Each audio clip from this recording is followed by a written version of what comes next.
rendu là, malheureusement, c'est pas ce qu'on vous souhaite bien sûr, mais s'il faut changer de voiture, avec Yasmine, on essaie de vous convaincre de passer au vert, entre guillemets. Oui, c'est vrai qu'on n'y est pas encore, comme je disais, il n'y a pas encore beaucoup de personnes en Belgique qui utilisent et qui ont acheté des voitures vertes, électriques par exemple, mais on va y aller de plus en plus. Donc comme je disais, la région flamande, elle offre beaucoup d'avantages et elle essaye d'inciter de plus en plus à aller vers ça.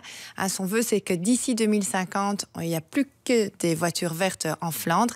Et c'est vrai que en région wallonne et en région bruxelloise, c'est pas vraiment le cas. C'est un peu les parents pauvres. Ici, ils n'offrent pas beaucoup d'avantages. Donc ça, c'est un peu dommage. Mais je lisais encore dans la presse des interviews de politiques qui disaient qu'ils vont aller de plus en plus vers ça, qu'ils espèrent tendre de plus en plus vers, justement, offrir des avantages et des possibilités, justement, d'acheter ou d'utiliser des voitures vertes. On a parlé récemment dans la presse de l'accord de collaboration entre les 3 régions pour ces leasing.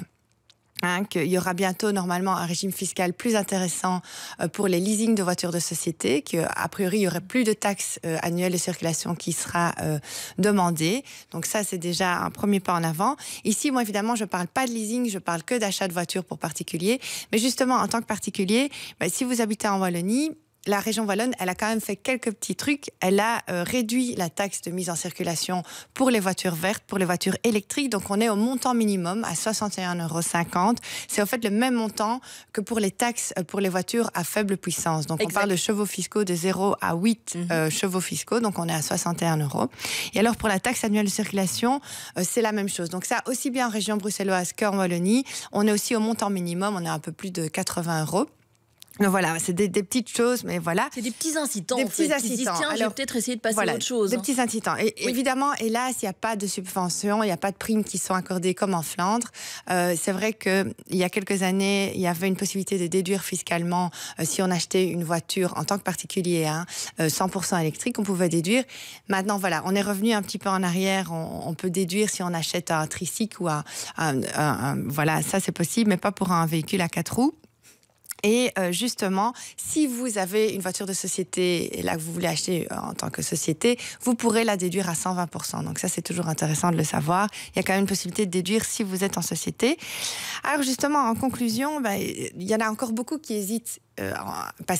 Pourquoi ? Parce que c'est toujours coûte cher encore, on va pas se mentir. J'ai regardé les prix, c'est pas toujours donné. Ça coûte cher. Oui. Et alors, autre chose aussi, c'est qu'il n'y a pas encore beaucoup de bornes de rechargement. Il y en a beaucoup plus en Flandre. Oui, moi, j'ai regardé les chiffres, c'est affolant de voir en Flandre le nombre de voitures par rapport en Wallonie. On est à x3, je pense, en Wallonie par rapport en Flandre et à Bruxelles. Donc, c'est vrai que voilà, il y en a beaucoup qui hésitent encore, malgré les petits assistants, surtout offerts par la région flamande. Ce qu'on espère, c'est justement que les régions donnent encore plus d'incitants pour qu'on aille de plus en plus vers ça, parce qu'il y a aussi la marche pour le climat, il y a aussi tous ces problèmes de l'environnement, donc qui sont importants. Mais quand même, moi je dis, on va de plus en plus passer à l'électrique, et passer à l'électrique, ce ne sera plus un luxe qui appartient aux classes privilégiées, parce qu'il y a maintenant de plus en plus de modèles, justement, on en discutait, Julie, là, vous voyez des modèles qui passent, il y a la Renault Zoé qui est passée, il y a aussi la Nissan Leaf, il y a l'apparition de plus en plus de modèles, justement, qui sont moins chers, qui sont intéressants, 100% électriques ou des modèles hybrides.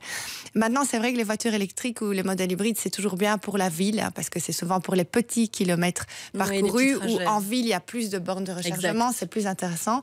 Donc, si vous habitez en ville et que vous voulez acheter une voiture, réfléchissez, regardez ici, la Smart for Tous. Je ne suis pas sponsorisée, c'est juste des voitures que j'ai trouvées qui sont... ça, effectivement. Ça for Tout, ou alors c'est un Fort, ça c'est la Fort. On a vu la Nissan Leaf, il y a la BM, si vous avez un budget plus important, il y a la BMW i3 qui est vraiment pas mal, qui est plus cher évidemment. Donc voilà, on va aller de plus en plus vers des modèles qui seront plus démocratiques. Et moi, je vais vous donner quelques conseils. Donc, si vous achetez prochainement une voiture, que vous allez cet après-midi sur le salon, alors quelques conseils, même si vous n'achetez pas une voiture électrique, ici, peu importe ce que vous achetez, informez-vous toujours bien avant d'acheter, informez-vous bien, ne dévoilez pas votre jeu tout de suite, attendez que le vendeur vienne vers vous et qu'il dévoile sa marge de valeur. Parce que si vous venez et que vous dites, voilà, j'ai un budget de autant, erreur, surtout pas n'acceptez jamais la première offre. Sauf si on lui dit, j'ai un budget de 500 €. Ah oui, et qu'en fait... peut-être négocier un truc. Voilà, n'acceptez jamais la première offre. Allez voir chez les concurrents, allez voir chez les autres, ceux qui proposent. Et justement, attendez qu'ils viennent un peu vers vous. Et alors, une dernière chose, si vous achetez sur le salon ou en dehors de l'établissement du vendeur, sachez que vous avez un droit de rétractation de 14 jours. Toujours important à savoir. Des sites utiles ? Oui, alors des sites utiles. Donc, il y a mobilite.belgium.be qui rassemble tous les sites et qui rassemble toutes les infos utiles pour tout ce qui est taxe voiture en Belgique, pour les 3 régions. Sinon, il y a www.wallonie.be pour la Wallonie et finance.belgium.be pour la région bruxelloise, parce qu'en fait, la région bruxelloise a demandé au SPF Finance de s'occuper de ces taxes voitures. Voilà. C'est bien noté, voilà. À réfléchir, hein, les amis, c'est vrai qu'on n'a pas forcément le budget pour, mais dans les années qui viennent, on va y arriver, pourrait vous aider. Merci beaucoup, Yasmine. On continue à parler voiture.